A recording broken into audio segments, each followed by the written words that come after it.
Dengan mempelajari Sirah Nabawiyah, maka makin menambah kecintaan kepadanya. Semoga yang subscribe juga dimudahkan jalannya menuju surga. Silahkan tekan tombol like supaya postingan ini semakin tersebar. Dan tulis doa serta hajat pemirsa di kolom komentar. Semoga semakin banyak yang mengaminkan, maka semakin cepat terkabul. Nabi Sulaiman alaihi salam adalah manusia terkaya sepanjang sejarah kehidupan manusia di muka bumi. Dalam beberapa kitab suci seperti Al-Quran, Alkitab, dan Injil, Nabi Sulaiman alaihi salam dijelaskan sebagai manusia terkaya yang pernah hidup di muka bumi. Tidak ada satupun manusia yang bisa mengalahkan total kekayaannya hingga hari kiamat tiba. Para arkeolog telah menemukan situs peninggalan sejarah Islam yang mengungkap total kekayaan Nabi Sulaiman alaihi salam. Erez bin Yosef, seorang profesor sekaligus peneliti, ia menyatakan bahwa 3.000 tahun yang lalu Nabi Sulaiman alaihi salam diperkirakan memiliki kekayaan senilai 2,2 triliun US dollar. Dan apabila dikonversikan dengan nilai mata uang dolar hari ini, jika dirupiahkan, maka nilainya setara dengan 32.891.870 triliun rupiah. Profesor itu juga menjelaskan bahwa kekayaan Nabi Sulaiman alaihi salam berasal dari dua sumber, yakni istana kerajaan dan tambang tembaga. Nilai itu berkali-kali lipat lebih banyak dari total kekayaan negara Indonesia yang hanya mencapai 11.454 triliun per 30 Desember 2021. Nabi Sulaiman alaihi salam memiliki beberapa mukjizat. Di antaranya adalah dapat berbicara dengan bahasa binatang. Beliau dapat memerintah mereka untuk melakukan sesuatu. Beliau juga dapat mengendalikan besar kecilnya tekanan angin dan dapat mengatur ke arah mana angin akan berhembus. Sehingga dengan itu Nabi Sulaiman dapat memanfaatkan angin sebagai kendaraannya dan juga kendaraan tentaranya. Nabi Sulaiman juga bisa melunakkan besi dan membentuknya menjadi pakaian perang yang anti tusukan senjata tajam. Nabi Sulaiman juga memimpin para jin. Mereka tunduk dan patuh pada perintah Nabi Sulaiman alaihi salam. Tidak hanya setan, iblis laknatullah yang merupakan makhluk pembangkang dapat dibuat tunduk bertekuk lutut pada perintah-perintah Nabi Sulaiman. Nabi Sulaiman bisa melakukan teleportasi, yaitu berpindah dari suatu tempat ke tempat yang lain dalam waktu singkat. Peristiwa itu dibuktikan dengan pemindahan singgasana Ratu Balqis atas perintah Nabi Sulaiman. Nabi Sulaiman dikenal sebagai raja yang adil dan bijaksana. Nabi Sulaiman diberkahi kecerdasan yang luar biasa untuk menyatu padukan segenap kekuatan yang Allah berikan kepadanya. Ia mengelola dan membawa kerajaannya menjadi kekuatan raksasa yang tak terkalahkan di masanya dengan segenap kemampuan yang dimilikinya. Tentara Nabi Sulaiman adalah tentara terkuat di bumi tanpa ada yang menandingi. Pertanyaan mendasar yang muncul kali ini adalah dari mana sumber kekayaan dan kekuatan Nabi Sulaiman alaihi salam? Untuk mendapat jawaban dari pertanyaan itu, simak video ini sampai akhir. Sebelum itu, mari bantu channel ini terus berkembang dengan cara subscribe dan nyalakan tanda loncengnya. Berikan komentar yang positif dan berikan like serta share video ini. Bismillahirrahmanirrahim. Sungguh kami benar-benar telah menganugerahkan ilmu kepada Daud dan Sulaiman. Keduanya berkata, segala puji bagi Allah yang melebihkan kami dari kebanyakan hamba-hambanya yang mukmin. Sulaiman telah mewarisi Daud dan dia berkata, wahai manusia, kami telah diajari untuk memahami bahasa burung dan kami dianugerahi segala sesuatu. Sesungguhnya semua ini benar-benar karunia yang nyata. Quran Surat An-Naml ayat 15-16. Saudara-saudaraku yang dirahmati Allah, pada ayat di atas disebutkan bahwa Sulaiman telah mewarisi Daud. Nabi Sulaiman mewarisi Nabi Daud dalam sisi kenabian dan kekuasaan, bukan mewarisi harta, karena para nabi tidak mewariskan harta. Sebab sepeninggalan mereka, harta para nabi menjadi sedekah bagi orang-orang yang ada di sekitarnya, yaitu orang-orang fakir dan orang-orang yang membutuhkan. Dan harta para nabi tidak dikhususkan bagi kalangan keluarganya. Rasulullah Shallallahu Alaihi Wasallam bersabda, "Kami para nabi tidak mewariskan." Nabi Sulaiman mewarisi kenabian dari Nabi Daud. Ini adalah hal yang jelas. Allah telah memilihnya sebagai nabi dari Bani Israel. Begitu juga Allah telah memberinya kekuasaan kerajaan sehingga ia menjadi pemimpin Bani Israel. Barangkali sesuatu yang paling penting yang diwarisi oleh Nabi Sulaiman dari Nabi Daud adalah tradisi militer. Kemajuan militer yang dahsyat telah berpindah kepada Nabi Sulaiman. Nabi Daud sebenarnya adalah seorang pengembala kambing yang sangat miskin, tetapi seiring dengan perjalanan waktu, ia menjadi komandan pasukan tiada tanding. Nabi Daud alaihi salam mengetahui bahwa kekuatan hakiki yang mengatur alam semesta adalah kekuatan Allah. Ketika Nabi Daud mengelurkan tangannya dan memegang potongan batu, lalu beliau melemparkannya dengan ketepel ke arah Jalut, kepala Jalut retak dan ambruk menghantam tanah. Ini sebagai bentuk demonstrasi kekuatan darinya. Kehadiran Nabi Daud mengubah pasukan Bani Israel, di mana mereka sebelumnya lari jika berhadapan dengan musuh. Maka kini keberadaan mereka mulai diperhitungkan di masa hidupnya. Nabi Daud mengalami peperangan yang sangat banyak, tapi Al-Quran tidak menceritakan secara terperinci. Hal itu dikarenakan karena Al-Quran adalah kitab dakwah di jalan Allah, bukan kitab sejarah. Al-Quran hanya menceritakan di dalam Al-Quran surat Shad ayat 20, "Dan kami kuatkan kerajaannya, kerajaan Daud." Ayat tersebut berarti bahwa Nabi Daud belum terkalahkan dalam peperangan yang diikutinya. Di samping dukungan yang Allah berikan kepadanya, juga pasukan dan rakyatnya, di mana mereka adalah orang-orang yang bertauhid, menyerahkan diri kepada Allah. Allah Subhanahu wa Ta'ala mengajarkan kepada Nabi Daud hal-hal yang menjadikan pasukannya memiliki keistimewaan yang dengannya mereka dapat mengalahkan pasukan-pasukan lain, pasukan-pasukan besar yang ada di bumi pada saat itu. Allah Subhanahu wa Ta'ala berfirman dalam surat Saba ayat 10, "Dan kami telah melunakkan besi untuknya." Baju besi mungkin akan menjadi masalah dalam benak kita. Ketika orang-orang yang berperang, baju besi cukup mengganggu gerakan mereka. Kita bisa membayangkan ketika ada dua orang berperang, salah satu dapat bergerak bebas, sementara yang lainnya tidak leluasa bergerak karena tertahan dengan pakaiannya. Namun, dengan kekuasaan Allah, Nabi Daud dapat melunakkan besi dan membuat baju besi yang ringan, yang mudah untuk digunakan. Ini adalah kemajuan penting yang Allah berikan kepada Nabi Daud dan tentaranya.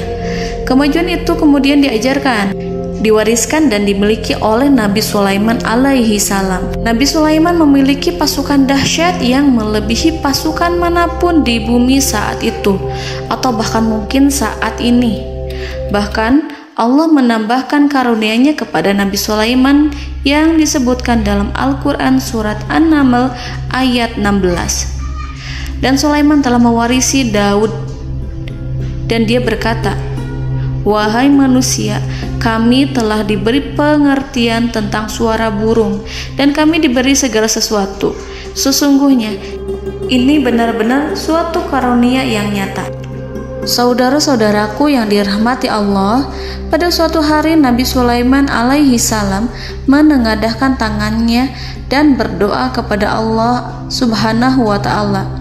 Antara hati Nabi dan Allah tidak ada penghalang, tidak ada jarak, tidak ada sekatan waktu, tidak ada satupun dari para nabi yang berdoa kepada Allah kecuali doanya pasti dikabulkan. Doa Nabi Sulaiman alaihi salam direkam dalam Al-Quran surat Shad ayat 35. Nabi Sulaiman berkata, "Ya Tuhanku, ampunilah aku, anugerahkanlah kepadaku kerajaan yang tidak dimiliki oleh seorang pun sesudahku." Nabi Sulaiman menginginkan dari Allah sesuatu kerajaan yang belum pernah diperoleh oleh siapapun setelahnya. Allah Subhanahu wa ta'ala mengabulkan doa Nabi Sulaiman dan memberinya kerajaan tersebut. Nabi Sulaiman mewarisi kekuasaan, kenabian, hikmah ilmu dari Nabi Daud alaihi salam. Orang-orang menyebut Nabi Sulaiman Al-Hakim, Sulaiman yang bijaksana. Kebijaksanaan Nabi Sulaiman tidak terbatas pada keadilannya di tengah-tengah manusia dan juga kasih sayangnya kepada mereka.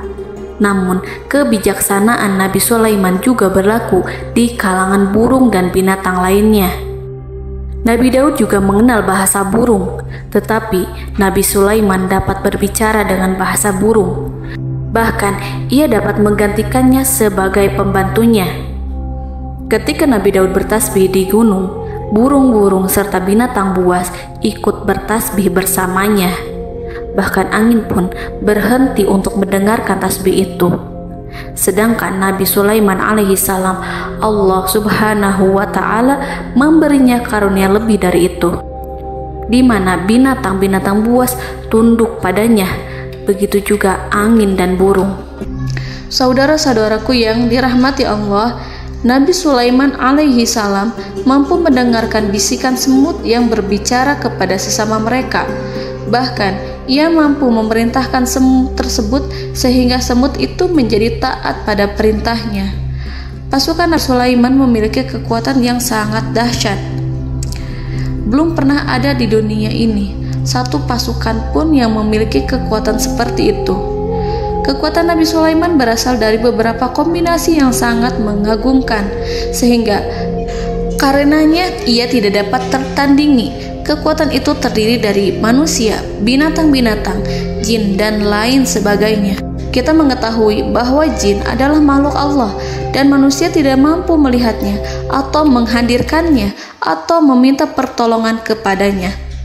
Sedangkan Nabi Sulaiman telah diberi Allah suatu kemampuan untuk menundukkan jin, memperkerjakan mereka sebagai tentara di tengah-tengah peperangan. Bahkan ia mampu menjadikan mereka sebagai pekerja-pekerja kasar di kerajaannya saat tidak ada peperangan. Oleh sebab itu, ketika ada pasukan lain yang mencoba melawan pasukan Nabi Sulaiman, mustahil mereka akan mendapatkan kemenangan. Bahkan pasukan Nabi Sulaiman diperkuat oleh pasukan burung. Burung di pasukan Nabi Sulaiman memerankan tugas penting, yaitu menjadi agen intelijen. Kita mengetahui bahwa peranan informasi saat peperangan adalah hal yang penting. Dari informasi tersebut, pasukan dapat mengetahui keadaan lawannya. Demikianlah peranan burung pada pasukan Sulaiman. Ia terbang di tengah-tengah musuh. Kemudian, ia kembali kepada Nabi Sulaiman untuk menyampaikan berita tentang keadaan lawannya. Di samping jin dan burung, Allah juga menundukkan angin untuk Nabi Sulaiman. Nabi Sulaiman dapat memerintahkan angin dan ia mampu untuk menaiki angin tersebut. Dalam Al-Quran surat Shad ayat 36-40, Allah Subhanahu wa ta'ala berfirman, "Kami tundukkan kepada angin yang berhembus dengan baik menurut kemana saja yang dikehendaki Sulaiman. Dan kami tundukkan pula kepadanya setan-setan, semuanya ahli bangunan dan penyelam, dan setan yang lain yang terikat dalam belenggu. Inilah anugerah kami, maka berikanlah kepada orang lain atau tahanlah untuk dirimu tanpa perhitungan, dan sesungguhnya dia mempunyai kedudukan yang dekat pada sisi kami dan tempat kembali yang baik." Saudara-saudaraku yang dirahmati Allah, Allah Subhanahu wa Ta'ala juga memberikan kemampuan yang tak seorang pun dari para nabi mendapatkannya, yaitu kemampuan untuk memerintah setan. Setan adalah salah satu bagian dari jin. Ia adalah kelompok yang celaka dari bangsa jin. Kelompok ini sebenarnya tidak mampu dikuasai oleh manusia. Bahkan jin yang soleh tidak dapat mengatur setan. Adapun Nabi Sulaiman, Allah telah memberinya kekuasaan untuk menundukkan setan dan mempekerjakannya, bahkan mengikatnya dengan rantai serta menghukumnya jika ia menentang pada perintahnya. Setan membangun untuk Sulaiman istana-istana, patung-patung dan alat-alat perang. Bahkan setan-setan itu menyelam ke dasar lautan untuk mengeluarkan permata dan yakut untuk Sulaiman. Jika di antara setan yang menentang perintahnya, maka Nabi Sulaiman alaihi salam mengikatnya dengan rantai. Ini semua menunjukkan kekayaan Nabi Sulaiman dan kekuasaannya, di mana ia mampu mengatur banyak makhluk di bumi ini. Tentu saja, kemampuan itu semua adalah atas izin dari Allah Subhanahu wa Ta'ala sebagai mukjizat darinya. Allah Subhanahu wa Ta'ala berfirman dalam Al-Quran surat Saba ayat 12, dan sebagian dari jin adalah yang bekerja di hadapannya di bawah kekuasaannya dengan izin Tuhannya, dan siapa yang menyimpang di antara mereka dari perintah kami, maka kami rasakan kepadanya azab neraka yang apinya menyala-nyala. Para jin itu membuat untuk Sulaiman apa yang dikehendakinya, dari gedung-gedung yang tinggi, patung-patung, dan piring-piring yang besarnya seperti kolam, atau periuk yang tetap berada di atas tungku. Saudara-saudaraku yang dirahmati Allah, Nabi Sulaiman yang bijaksana adalah penguasa yang tak tertandingi di muka bumi. Meskipun memperoleh nikmat-nikmat khusus yang agung itu yang Allah berikan kepada Sulaiman, beliau tetap menunjukkan dirinya sebagai manusia yang paling banyak berzikir kepada Allah dan manusia yang paling banyak bersyukur di zamannya. Saudara-saudaraku yang dirahmati Allah, sebagaimana Allah Subhanahu wa Ta'ala memberikan nikmat kepada ayahnya Nabi Daud alaihi salam, di mana ia mampu melunakkan besi, dan Allah mengajarinya bagaimana cara mencairkan besi, maka Nabi Sulaiman alaihi salam dapat memanfaatkan tembaga yang cair untuk peperangan. Dan juga di saat perdamaian, pada saat peperangan, beliau mencampur tembaga dengan besi dan menjadikannya perunggu. Mereka menggunakan senjata-senjata perunggu dalam peperangan seperti pedang, baju besi, dan juga pisau. Senjata-senjata ini adalah senjata yang paling kuat pada saat itu. Sedangkan di saat damai, tembaga digunakan untuk membuat bangunan, perhiasan, dan sebagainya. Meskipun Nabi Sulaiman mendapatkan nikmat yang besar dan karunia yang khusus, Allah Subhanahu wa Ta'ala mengujinya dengan suatu ujian yang dahsyat.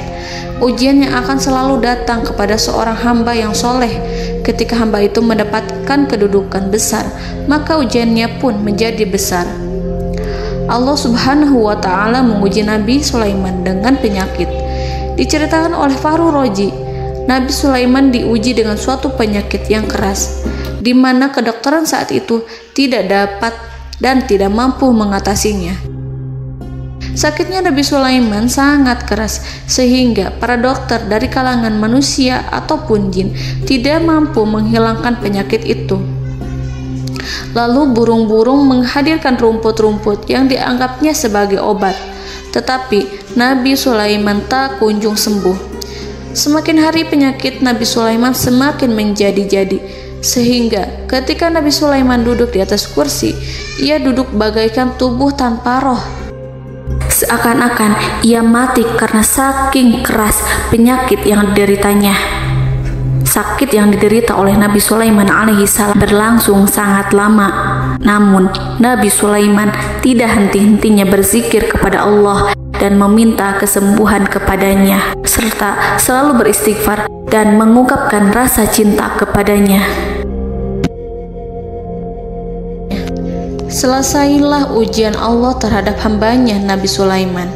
Beliau pun sembuh Nabi Sulaiman merasakan kembali kesehatannya setelah ia mengetahui segala kejayaan dan segala kekuasaan serta segala kebesarannya tidak lagi mampu menghilangkan penyakit yang dideritanya kecuali jika Allah menghendaki. Saudara-saudaraku yang dirahmati Allah, Nabi Sulaiman telah membangun tempat ibadah, tempat sujud, sehingga manusia menyembah Allah di dalamnya. Orang-orang yang membangunnya berjumlah puluhan ribu orang.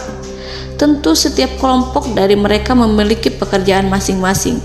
Di antara mereka ada yang mencairkan tembaga, di antara mereka ada yang tukang pahat, ada yang tukang ukir, ada yang membelah batu, ada yang memotong kayu, ada yang mendatangkan rumput-rumput dari Libanon, ada yang mendatangkan emas dan menjadikannya lempengan-lempengan yang mengkilat untuk menutupi kayu serta untuk melapisi dinding-dinding. Bahkan golongan jin pun membantu membangun tempat tersebut, tentu dengan perintah dan bimbingan Nabi Sulaiman. Mereka membuat patung-patung yang besar, membuat bejana yang besar untuk tempat makan para tentara dan pekerja, yaitu bejana seperti gunung. Karena saking berat dan besarnya, mereka juga membuat tempat-tempat minum yang besarnya seperti kolam. Nabi Sulaiman mengawasi para pekerjanya dan juga mengurusi masyarakatnya, di mana beliau mengenali problem mereka dan berusaha memecahkannya. Beliau juga mengawasi pasukan dari kalangan binatang dan burung. Beliau mengetahui apabila ada satu di antara mereka yang tidak datang, kemana ia pergi serta mengapa ia pergi. Nabi Sulaiman menguasai pengetahuan itu semua. Nabi Sulaiman bukan hanya mengetahui problem tentara-tentaranya dari kalangan manusia ataupun tentaranya dari kalangan burung, namun ia juga menunjukkan kasih sayang terhadap semut, di mana beliau mendengar bisikannya dan tidak suka untuk menginjaknya. Nabi Sulaiman selalu menundukkan kepalanya ke bumi sebagai bentuk rasa rendah diri dan syukur kepada Allah. Pada suatu hari, Nabi Sulaiman alaihi salam berjalan di depan tentaranya dan tiba-tiba ia mendengar suara semut yang berkata kepada temannya dari kalangan semut. Hal itu terekam dalam Al-Quran surat An-Naml ayat 18-19. Wahai semut-semut, masuklah ke dalam sarang-sarangmu agar kamu tidak terinjak oleh Sulaiman dan tentaranya, sedangkan mereka tidak menyadarinya. Nabi Sulaiman alaihi salam tersenyum mendengar itu dan ia berdoa, "Ya Allah, ya Tuhanku, berilah aku ilham untuk tetap mensyukuri nikmat-Mu yang telah Engkau anugerahkan kepadaku dan kepada kedua orang ibu bapakku, dan untuk mengerjakan amal soleh yang Kau ridhoi, dan masukkanlah aku ke dalam rahmat-Mu, ke dalam golongan hamba-hamba-Mu yang soleh." Saudara-saudaraku yang dirahmati Allah, meskipun Nabi Sulaiman mendapatkan kekuasaan dan memiliki tentara yang besar, namun beliau menunjukkan kasih sayang terhadap bangsa semut.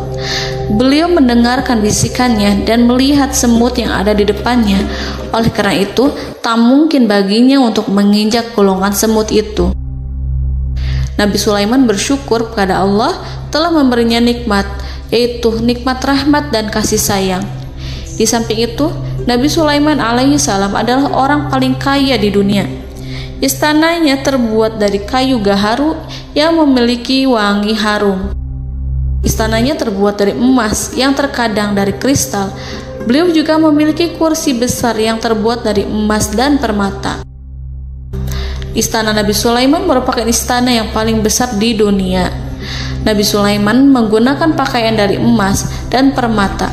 Meskipun demikian, Nabi Sulaiman tetap menunjukkan sebagai hamba yang berserah diri dan rendah diri di hadapan Allah Subhanahu wa Ta'ala. Nabi Sulaiman yang merendahkan diri di hadapan Allah, ia selalu sujud kepada Allah, sebagaimana ayahnya yang selalu bertasbih pada Allah. Nabi Sulaiman selalu melantunkan lagu-lagu cinta ilahi dan hanya memuji Allah Subhanahu wa Ta'ala. Pada suatu hari, Nabi Sulaiman alaihi salam mengeluarkan perintah kepada pasukannya untuk bersiap-siap. Kemudian, Nabi Sulaiman keluar dan memeriksa pasukannya satu demi satu. Kelompok yang pertama adalah kelompok manusia. Nabi Sulaiman memperhatikan kesiapan mereka. Lalu Nabi Sulaiman mengeluarkan perintah-perintah kepada mereka. Kemudian Nabi Sulaiman memeriksa kelompok jin dan menyampaikan perintahnya kepada mereka. Beliau memenjarakan jin yang tampak bermalas-malasan saat bekerja. Lalu beliau memeriksa binatang dan berkata kepada mereka, apakah mereka sudah makan dengan baik? Apakah mereka tidur dengan nyenyak? Apakah ada yang mengadu pada mereka, misalkan karena penyediaan makanan yang tidak layak? Apakah ada di sana yang sakit dan lain sebagainya? Ketika Nabi Sulaiman merasa puas dengan semuanya, Nabi Sulaiman memasuki tenda tempat berkumpulnya para burung. Nabi Sulaiman alaihi salam kemudian memasuki tenda tersebut, mengamati keadaan di sekitarnya, sehingga beliau mengetahui bahwa ada satu burung yang tidak hadir, yaitu burung hudhud. Mengapa aku tidak melihat burung hudhud? Burung-burung yang lain tampak terdiam sebagai penghormatan, dan mereka mendengarkan apa yang akan dikatakan pemimpin mereka. Nabi Sulaiman mengarahkan pandangannya pada semua burung dan tidak menemukan burung hudhud di antara mereka. Tak seekor burung pun yang mengetahui keberadaannya. Burung hudhud absen pada apel wajib kali ini. Nabi Sulaiman mulai menampakkan kemarahannya. Tiba-tiba, seekor burung kecil memberanikan diri untuk berkata kepada Nabi Sulaiman, "Wahai Nabi yang mulia, seharusnya hudhud ada bersamaku kemarin untuk melaksanakan tugas penyelidikan. Ia adalah pemimpin misi itu. Namun, burung hudhud belum datang.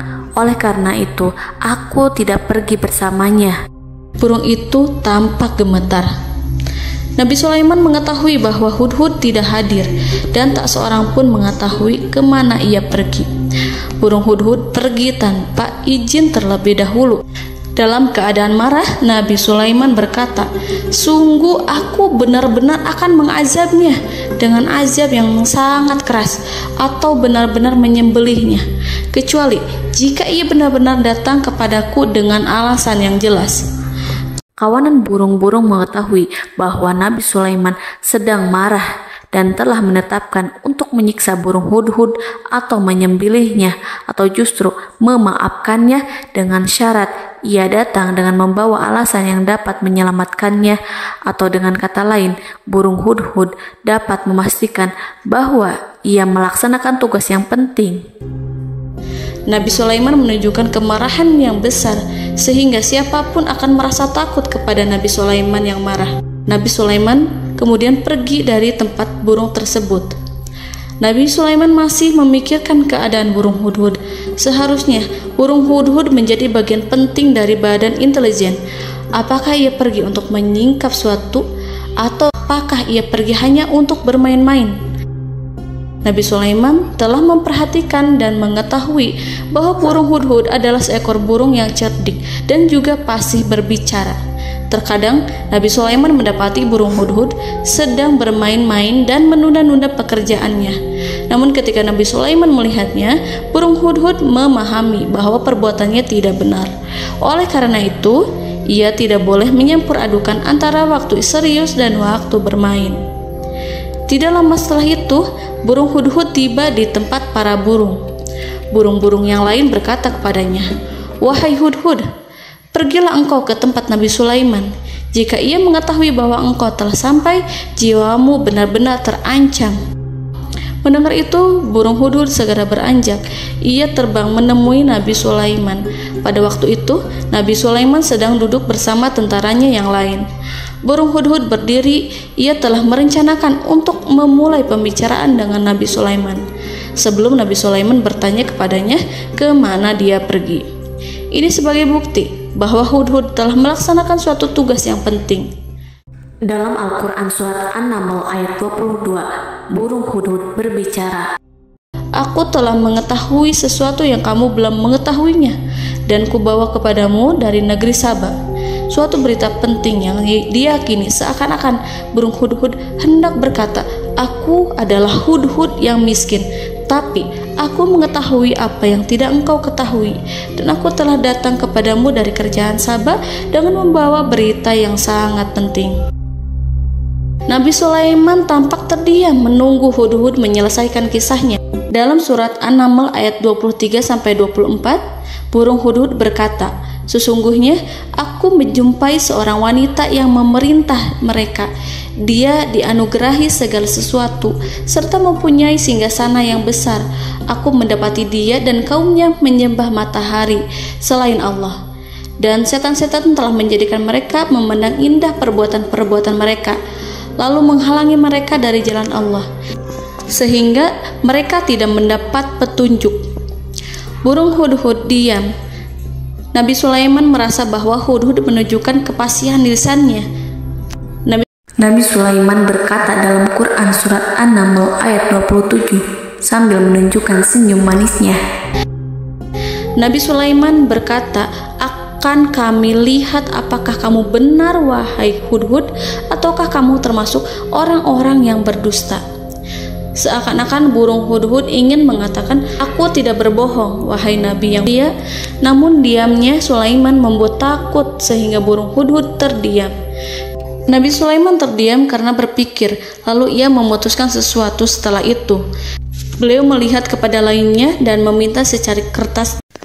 Nabi Sulaiman menulis surat singkat dan menyerahkannya kepada hudhud serta memerintahkan kepadanya seperti yang dikatakan dalam Quran surat An-Naml ayat 28. "Pergilah dengan membawa suratku ini, lalu jatuhkanlah kepada mereka, kemudian berpalinglah dari mereka, lalu perhatikanlah apa yang mereka bicarakan."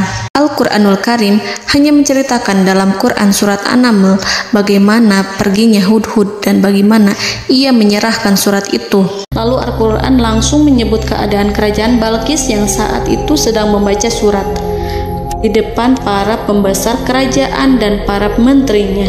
Dalam Al-Quran surat An-Naml ayat 29-31 berkatalah Balqis, "Wahai pembesar-pembesar, sesungguhnya telah dijatuhkan kepadaku sebuah surat yang mulia.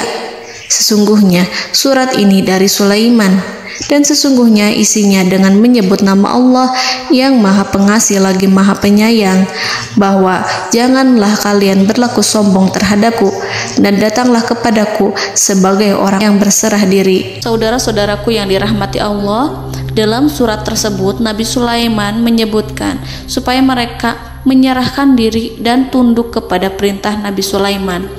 Nabi Sulaiman memerintahkan agar mereka meninggalkan penyembahan terhadap matahari. Nabi Sulaiman tidak mempersoalkan akidah mereka dan tidak memuaskan mereka dengan apapun. Nabi Sulaiman hanya memerintahkan bahwa ia berada di atas kebenaran. Bukankah ia didukung kekuatan yang berlandaskan keyakinan yang dimilikinya? Nabi Sulaiman hanya memerintahkan mereka agar tunduk dan patuh kepadanya. Ratu Sabak menyampaikan surat tersebut di tengah-tengah kaumnya. Dalam Quran surat An-Naml ayat 32 dijelaskan, "Dan berkatalah Balqis, wahai para pembesar, berilah aku pertimbangan dalam urusanku ini. Aku tidak pernah memutuskan sesuatu persoalan sebelum kamu berada dalam majelisku." Saudara-saudaraku yang dirahmati Allah, para pembesar istana Balqis menentang surat tersebut. Isi surat itu membangkitkan kesombongan kaum Sabak, di mana mereka merasa lebih kuat. Mereka mengetahui bahwa di sana ada seorang yang mencoba menentang mereka dan mengisyaratkan peperangan kepada mereka. Lalu ia meminta kepada mereka untuk memenuhi syarat-syaratnya sebelum terjadinya peperangan dan kekalahan. Dalam surat An-Naml ayat 33, mereka menjawab, "Kita adalah orang-orang yang memiliki kekuatan dan juga memiliki keberanian yang sangat besar dalam peperangan. Dan keputusan berada di tanganmu, wahai rajaku. Maka pertimbangkanlah apa yang akan kamu perintahkan." Saudara-saudaraku yang dirahmati Allah, para pembesar kaum Sabak seakan ingin berkata, "Kita siap untuk melaksanakan perang." Tampaknya ratu itu memiliki kebijakan yang lebih baik dari pembesar kaumnya.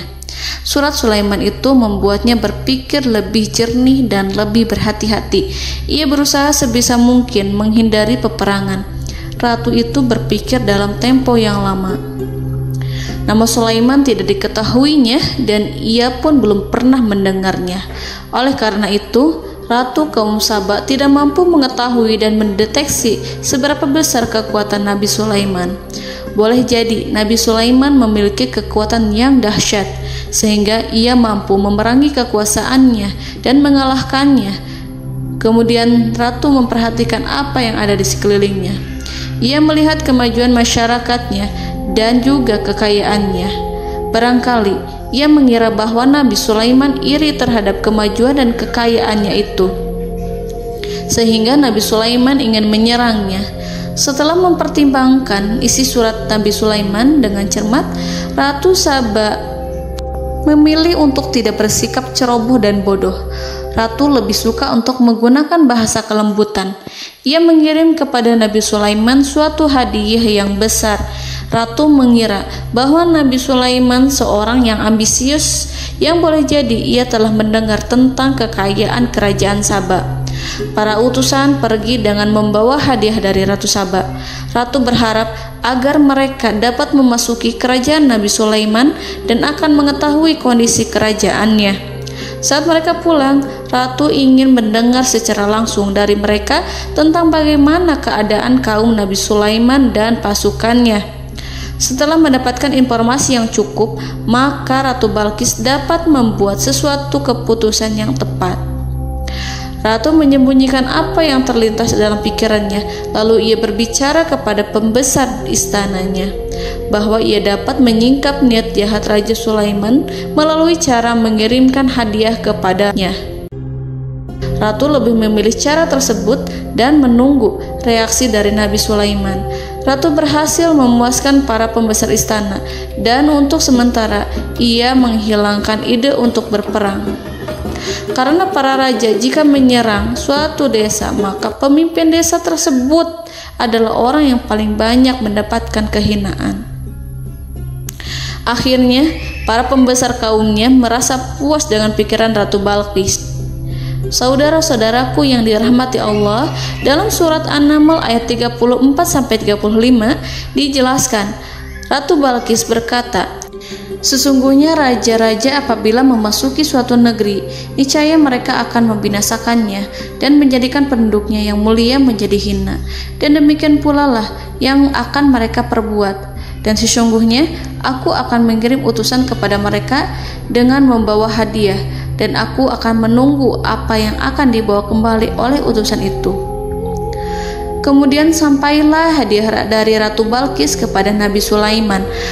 Para intelijen Nabi Sulaiman memberitahunya bahwa utusan Balqis datang dengan membawa hadiah. Nabi Sulaiman langsung mengetahui bahwa Ratu Balqis itu sengaja mengirim orang-orangnya untuk mengetahui atau untuk mendapatkan informasi tentang kekuatannya. Lalu setelah itu ia akan mengambil keputusan atau mengambil sikap kepada kerajaan Sulaiman. Nabi Sulaiman segera memanggil semua pasukannya untuk berkumpul.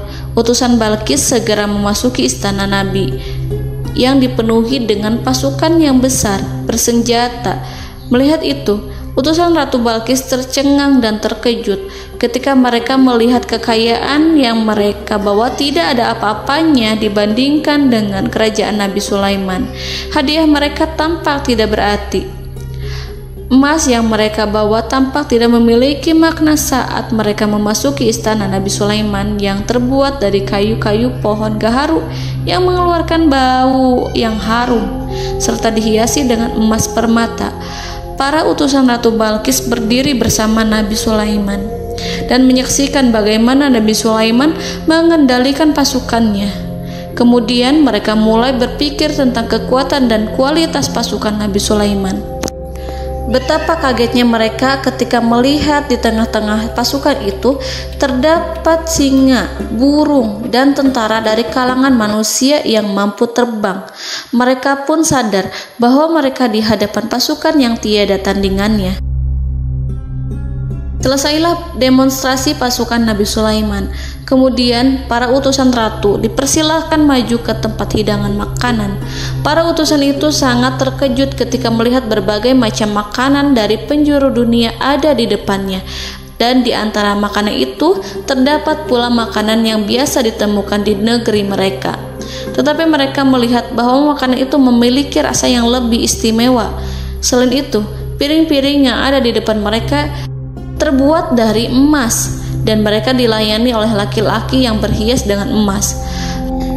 Di meja makan itu terdapat burung, ikan laut, dan berbagai macam daging yang mereka tidak mampu lagi membedakan daging apa itu. Nabi Sulaiman tidak makan bersama mereka, tapi beliau makan dengan menggunakan piring yang terbuat dari kayu. Beliau memakan roti yang kering yang dicampur dengan minyak. Inilah makanan yang dipilih Nabi Sulaiman.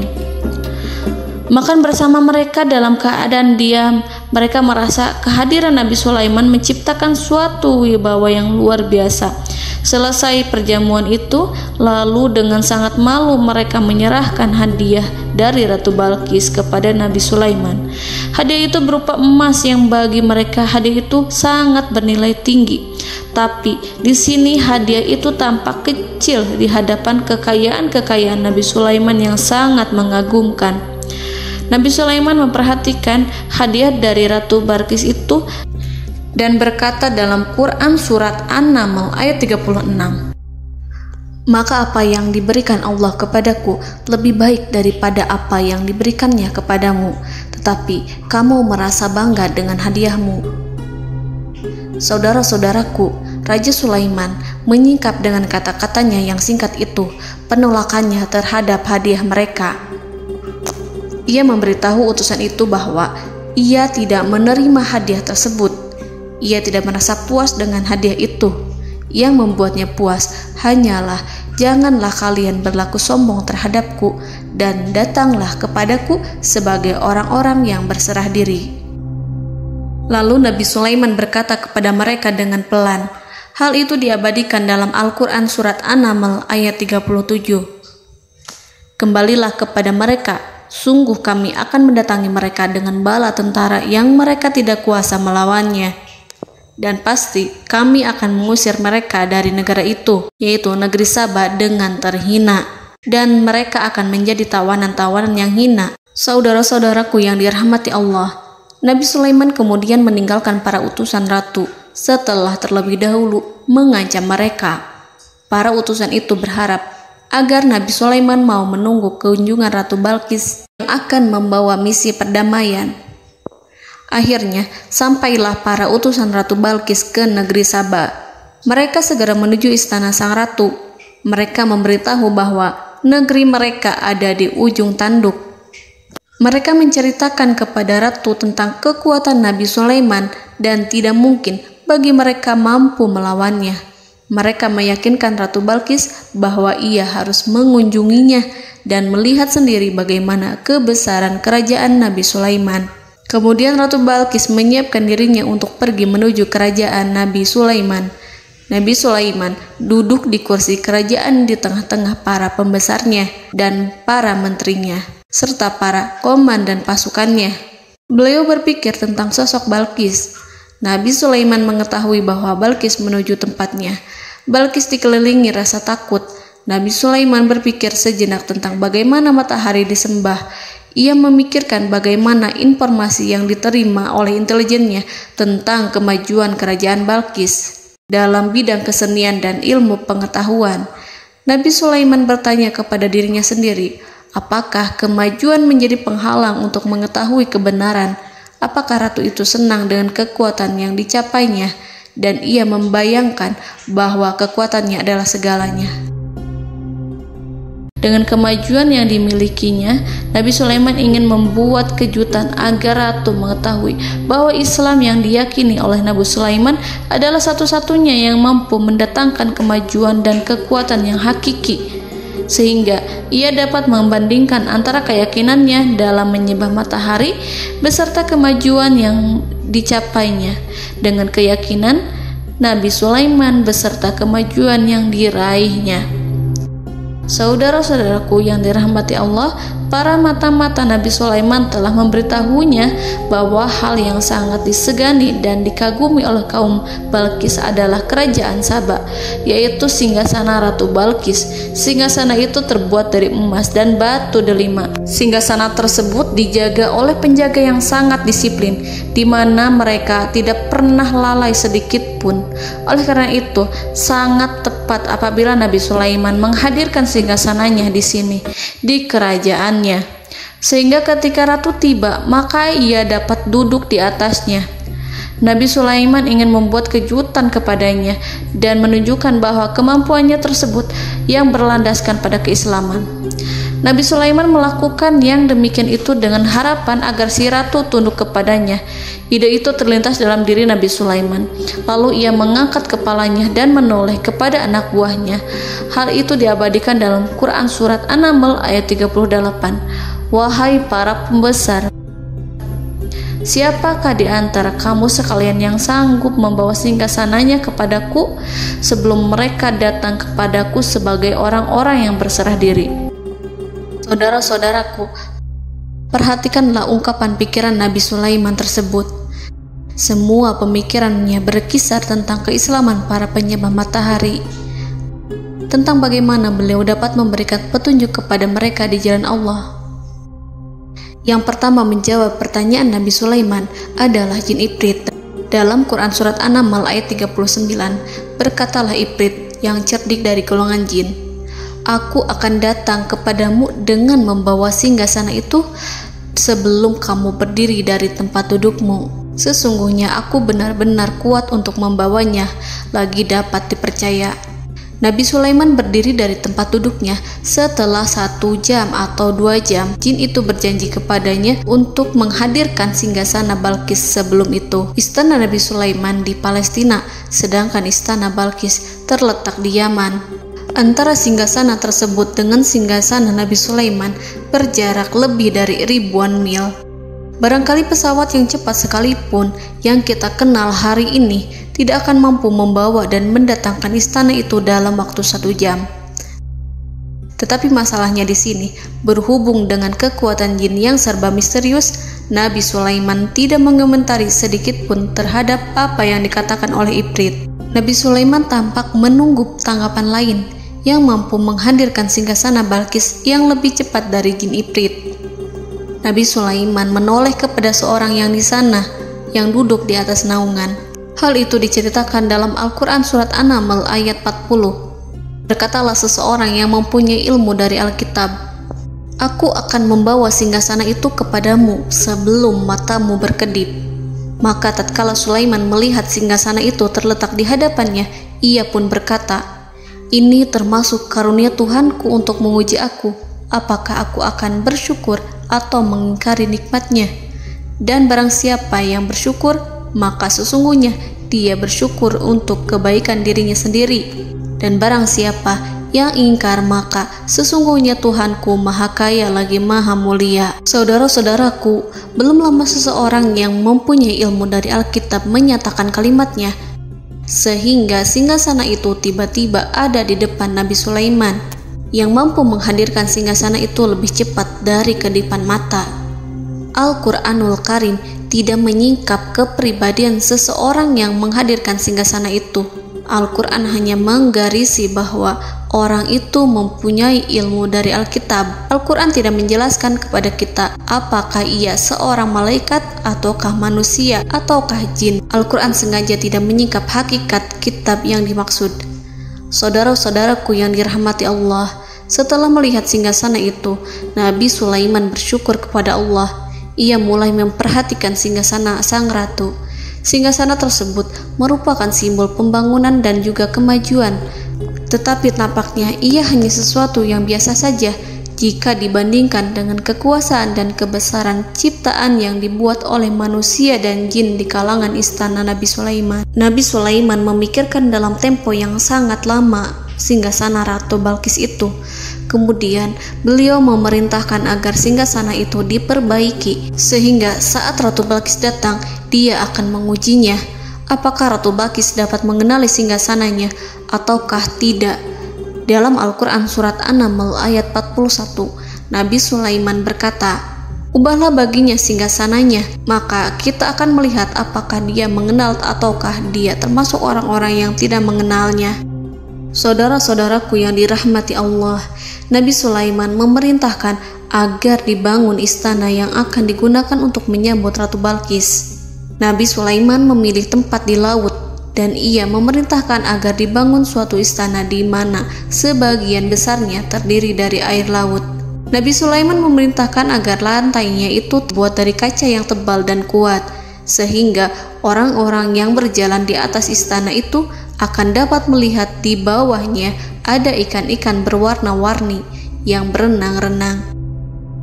Dan mereka akan melihat rumput-rumput laut yang bergerak-gerak. Akhirnya, selesailah pembangunan istana itu.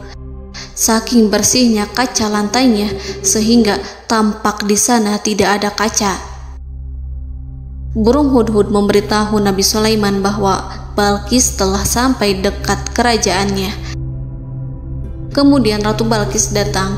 Al-Quran tidak menyebutkan keadaan Nabi Sulaiman saat menyambut Balqis, namun Al-Quran menunjukkan dua sikap Ratu Balqis. Yang pertama, bagaimana sikap Balqis ketika pertama kali melihat singgasananya yang datang mendahuluinya, padahal ia telah meninggalkan pengawalannya untuk tetap setia menjaga singgasananya itu. Keadaan kedua adalah keadaan di depan istana yang dibangun untuk penyambutan Balqis. Istana itu penuh dengan permata yang berenang-renang di bawahnya ikan-ikan. Dalam Quran Surat An-Naml ayat 42 dijelaskan, dan ketika Balqis datang, ditanyakanlah kepadanya, "Serupa inikah singgasanamu?" Balqis menjawab, "Seakan-akan singgasana ini adalah singgasanaku. Kami telah diberi pengetahuan sebelumnya, dan kami adalah orang-orang yang berserah diri." Saudara-saudaraku, pada dialek di atas, Balqis melihat singgasananya dan ia tercengang saat mengetahui bahwa itu adalah singgasana miliknya. Namun kemudian ia mulai ragu karena melihat tidak sepenuhnya itu singgasana miliknya. Jika itu benar-benar miliknya, lalu bagaimana ia datang mendahuluinya? Dan bila bukan singgasananya, maka bagaimana Sulaiman dapat meniru sepersis dan seteliti itu? Padahal Sulaiman tidak pernah sekalipun ke kerajaannya. Nabi Sulaiman berkata saat melihat Balqis mengamati singgasananya, "Apakah ini singgasanamu?" Balqis terlihat sangat kebingungan, namun setelah itu ia menjawab, "Sepertinya benar." Nabi Sulaiman berkata, "Kami telah diberi ilmu sebelumnya dan kami sebagai orang-orang muslim." Saudaraku yang dirahmati Allah, melalui pertanyaan Nabi Sulaiman ingin mengisyaratkan kepada Balqis agar ia membandingkan antara keyakinannya beserta ilmu yang dicapainya dengan keyakinan Nabi Sulaiman yang muslim beserta pengetahuan yang telah diraihnya. Penyembahan terhadap matahari dan pencapaian ilmu yang dicapai oleh Ratu Balqis tanpa tidak ada apa-apanya dibandingkan dengan ilmu Nabi Sulaiman dan keislaman. Nabi Sulaiman telah mendahuluinya dalam bidang ilmu karena keislamannya. Karena itu, sangat mudah baginya untuk mengungguli Balqis dalam ilmu-ilmu yang lainnya. Demikianlah yang disyaratkan dalam pertanyaan Nabi Sulaiman kepada Ratu Balqis. Ratu Saba itu mengetahui bahwa ini adalah singgasananya, di mana singgasana itu datang lebih dahulu daripada dirinya. Beberapa bagian darinya telah diubah saat Balqis masih di perjalanan menuju ke tempat Nabi Sulaiman. Ia berpikir kemampuan apa yang dimiliki Nabi Sulaiman. Ratu Balqis tercengang melihat apa yang disaksikannya, yang berupa buah dari keimanan Nabi Sulaiman dan hubungannya dengan Allah Subhanahu wa Ta'ala. Sebagaimana Balqis juga tercengang ketika melihat kemajuan di bidang ilmu pembangunan, seni, dan ilmu-ilmu yang lainnya. Maka ia tidak lebih kagum lagi saat melihat hubungan yang kuat antara keislaman Nabi Sulaiman dengan ilmunya serta kemajuan yang diraihnya. Dalam Al-Quran Surat An-Naml ayat 43 dijelaskan, dan apa yang disembahnya selama ini selain Allah mencegahnya untuk melahirkan keislamannya, karena sesungguhnya ia terdahulu termasuk orang-orang yang kafir. Saudara-saudaraku yang dirahmati Allah, berguncanglah dalam benak Balqis ribuan hal ketika melihat keyakinan kaumnya runtuh di hadapan Nabi Sulaiman. Ia menyadari matahari yang disembahnya hanya merupakan ciptaan Allah, dan Allah lah yang menggerakkannya untuk hamba-hambanya. Lalu terbitlah matahari kebenaran dalam dirinya. Hatinya diterangi oleh cahaya baru yang tidak akan tenggelam seperti tenggelamnya matahari. Masa keislamannya hanya menunggu waktu.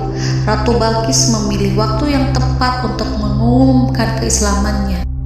Allah Subhanahu wa Ta'ala berfirman dalam Quran Surat An-Naml ayat 44. Dikatakan kepadanya, masuklah ke dalam istana. Maka tatkala ia melihat lantai istana itu, dikiranya kolam air yang besar dan disingkapnya 2 betisnya.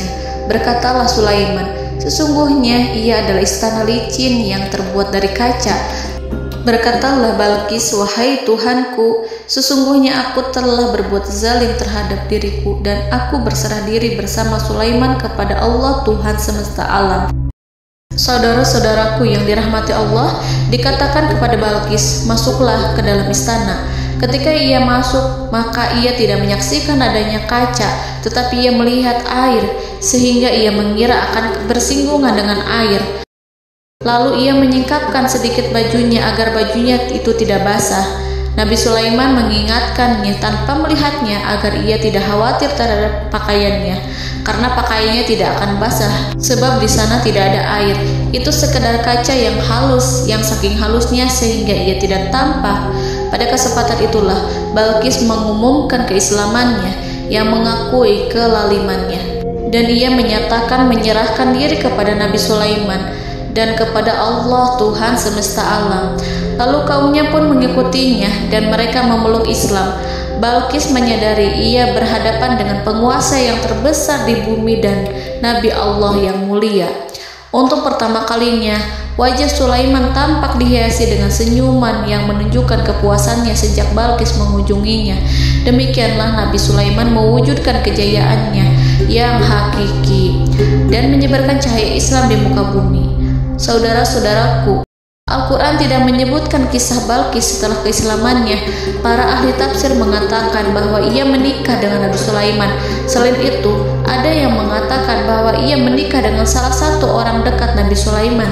Ada juga yang mengatakan bahwa sebagian Raja Habasyah adalah keturunan dari buah perkawinan ini. Wallahu a'lam bishawab. Saudara-saudaraku yang dirahmati Allah, Nabi Sulaiman hidup di tengah-tengah kejayaan dan kemuliaan di bumi. Kemudian Allah menetapkan kematian untuknya, sebagaimana kehidupan Sulaiman berada di puncak kemuliaan dan kejayaan yang penuh dengan keajaiban yang luar biasa, maka kematiannya pun merupakan tanda-tanda kebesaran Allah yang penuh dengan keajaiban. Demikianlah bahwa kematiannya sesuai dengan kehidupannya, sesuai dengan kejayaannya. Allah berfirman tentang kematian Sulaiman di dalam Al-Quran Surat Saba ayat 14. Maka tatkala kami telah menetapkan kematian Nabi Sulaiman, tidak ada yang menunjukkan kepada mereka kematiannya itu kecuali rayap yang memakan tongkatnya. Maka tatkala ia telah tersungkur, tahulah jin bahwa kalau sekiranya mereka mengetahui yang gaib, tentulah mereka tidak akan tetap dalam siksa yang menghinakan.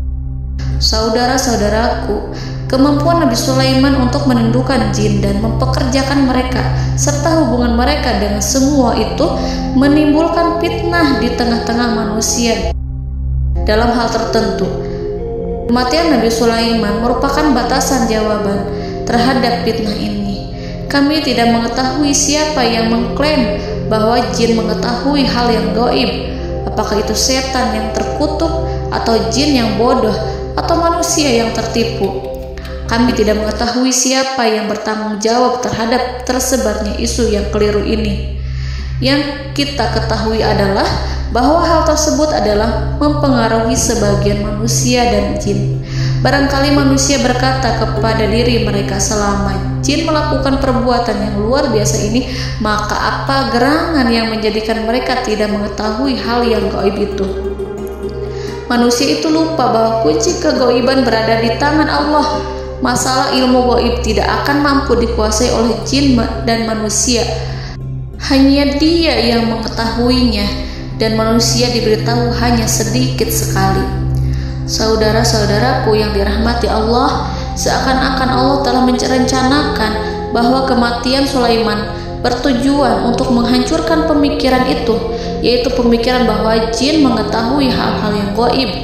Jin bekerja untuk Nabi Sulaiman selama beliau hidup, dan tatkala beliau meninggal, maka tugas mereka menjadi bebas. Nabi Sulaiman meninggal tanpa diketahui oleh jin, sehingga mereka tetap bekerja untuk mereka, tetap mengabdi kepada Sulaiman. Seandainya mereka mengetahui hal yang gaib, niscaya mereka tidak akan meneruskan pekerjaan mereka.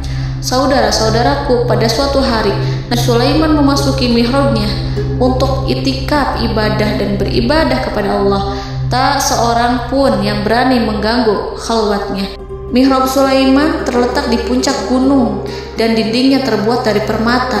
Pada suatu hari, Nabi Sulaiman duduk bersandar pada tongkatnya dan ia tampak tenggelam dalam tafakur. Beliau berzikir pada Allah hingga rasa kantuk menguasainya. Lalu setelah itu malaikat maut menemuinya.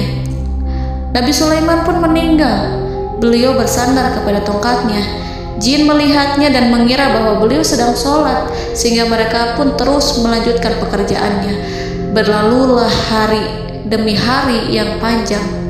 Datanglah rayap, yaitu semut kecil yang memakan kayu. Hewan itu mulai memakan tongkat Nabi Sulaiman. Rayap itu tampak lapar. Sebagian dari tongkat Nabi Sulaiman dimakan beberapa hari oleh rayap itu. Ketika yang dimakannya semakin bertambah, maka tongkat itu pun menjadi rusak dan kemudian jatuh dari tangan Nabi Sulaiman alaihi salam.